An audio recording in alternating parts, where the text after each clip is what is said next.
Abuzimet në shtëpinë e kujdesit për të rinjt, qendra daneze kompenson 13 viktima.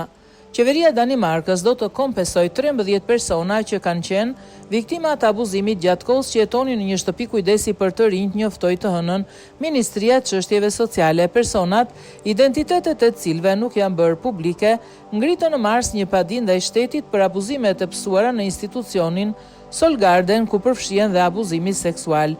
Disa prej tyre do të marrin një kompensim prej 300.000 koronash daneze.